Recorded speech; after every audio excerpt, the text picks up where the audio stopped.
दुनिया का सबसे छोटा देश, आबादी 1000 से भी कम, अपनी सेना नहीं, टैक्स नहीं, फिर भी दुनिया में सबसे ताकतवर धार्मिक पहचान। क्या आप यकीन करेंगे कि इस दुनिया में एक ऐसा भी देश है जिसकी आबादी 1000 से भी कम है। एक ऐसा देश जो दिल्ली के चिड़ियाघर से भी छोटा है, जहां न अपनी सेना है, न पारंपरिक करेंसी, न ही आम लोगों को जन्म के आधार पर नागरिकता मिलती है। फिर भी इस छोटे से देश का प्रभाव पूरी दुनिया में फैला हुआ है और करोड़ों लोग इसे अपनी आस्था का सबसे बड़ा केंद्र मानते हैं। आखिर इस देश की सबसे बड़ी ताकत क्या है? यह बिना बड़ी आबादी, बिना उद्योग और बिना सेना के कैसे चलता है? और इसकी ऐसी कौन सी बातें हैं जिन्हें जानकर आप भी हैरान रह जाएंगे। दोस्तों, मैं हूं अमित नौटियाल और आज मैं आपको दुनिया के सबसे छोटे लेकिन सबसे अनोखे देश वेटिकन सिटी की ऐसी रोचक यात्रा पर लेकर चलने वाला हूं, जहां हर गली, हर इमारत और हर पत्थर अपने अंदर सदियों का इतिहास समेटे हुए है। इसलिए वीडियो को आखिर तक जरूर देखिए, क्योंकि अंत तक आपको कई ऐसे तथ्य जानने को मिलेंगे जो शायद आपने पहले कभी नहीं सुने होंगे। वेटिकन सिटी कहाँ है? दोस्तों, वेटिकन सिटी यूरोप महाद्वीप में इटली के राजधानी रोम के बीचों बीच स्थित एक स्वतंत्र और संप्रभु देश है। चारों तरफ से यह इटली से घिरा हुआ है। इसका कुल क्षेत्रफल केवल 0.49 वर्ग किलोमीटर यानी लगभग 121 एकड़ है। यह दुनिया का सबसे छोटा स्वतंत्र देश है। तुलना करें तो यह दिल्ली के राष्ट्रीय चिड़ियाघर से भी छोटा है। दुनिया की सबसे कम आबादी वेटिकन सिटी की आबादी लगभग 800 से भी और 900 लोगों के बीच रहती है, यानी कई स्कूलों और छोटे गांवों की आबादी भी इससे ज़्यादा होती है। दुनिया का दूसरा सबसे कम आबादी वाला देश तुवालू है, जिसकी आबादी लगभग 11,000 है। दुनिया के लगभग हर देश में नागरिकता जन्म या लंबे समय तक रहने से मिल सकती है, लेकिन वेटिकन सिटी में ऐसा बिल्कुल नहीं है। यह नागरिकता केवल उन लोगों को मिलती है जो पोप या वेटिकन प्रशासन के लिए विशेष सेवाएं दे रहे हों।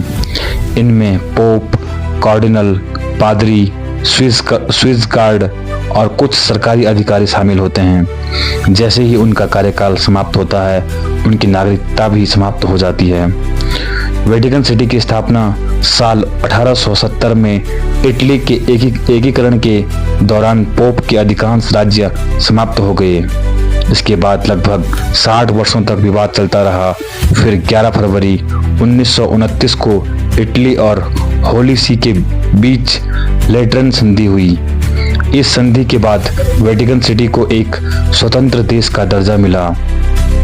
वेटिकन दुनिया का एकमात्र पूर्ण धर्म शासित देश है। यहाँ सर्वोच्च अधिकार पोप के पास होता है। वही कानून बनाते हैं, प्रशासन चलाते हैं और देश के प्रमुख भी होते हैं। पोप का चुनाव दुनिया भर के कैथोलिक कार्डिनलों द्वारा गोपनीय मतदान से किया जाता है। सेना नहीं, फिर भी सुरक्षा कौन करता है? वेटिकन की अपनी कोई राष्ट्रीय सेना नहीं है। पोप की सुरक्षा स्विस गार्ड करते हैं। इस बल की स्थापना 1506 में हुई थी और इसे दुनिया का सबसे पुराना सक्रिय सैन्य बल माना जाता है। इसकी रंग बिरंगी नीली, पीली और लाल वर्दी पूरी दुनिया में प्रसिद्ध है। वेटिकन में यूरो का उपयोग होता है, हालांकि यह अपने विशेष यूरो सिक्के भी जारी करता है, जो कलेक्टरों के बीच काफी लोकप्रिय है।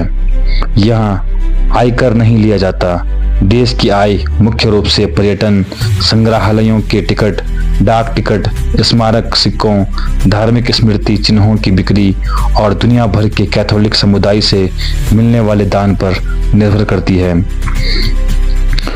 पूरा देश यूनेस्को विश्व धरोहर। वेटिकन सिटी दुनिया का एकमात्र ऐसा देश है जिसकी पूरी सीमा यूनेस्को विश्व धरोहर घोषित है। यहाँ स्थित Saint Peter's Basilica, Sistine Chapel और वेटिकन म्यूजियम दुनिया के सबसे प्रसिद्ध धार्मिक और ऐतिहासिक स्थलों में गिने जाते हैं।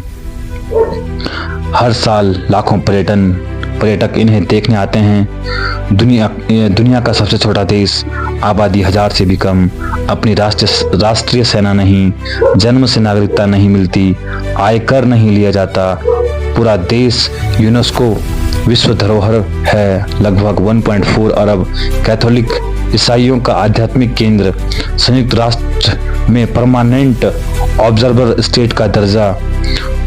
तो इससे हम इस निष्कर्ष पर पहुंचते हैं दोस्तों, अब आप समझ गए होंगे कि किसी देश की ताकत केवल उसके क्षेत्रफल, आबादी या सेना में नहीं मापी जाती।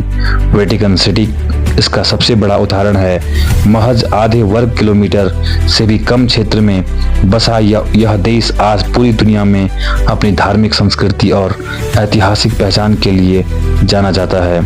अगर आपको यह जानकारी पसंद आई हो तो वीडियो को लाइक करें, अपने दोस्तों के साथ शेयर करें और चैनल को सब्सक्राइब करना बिल्कुल मत भूलिए। मैं अमित नौटियाल आपसे विदा लेता हूँ।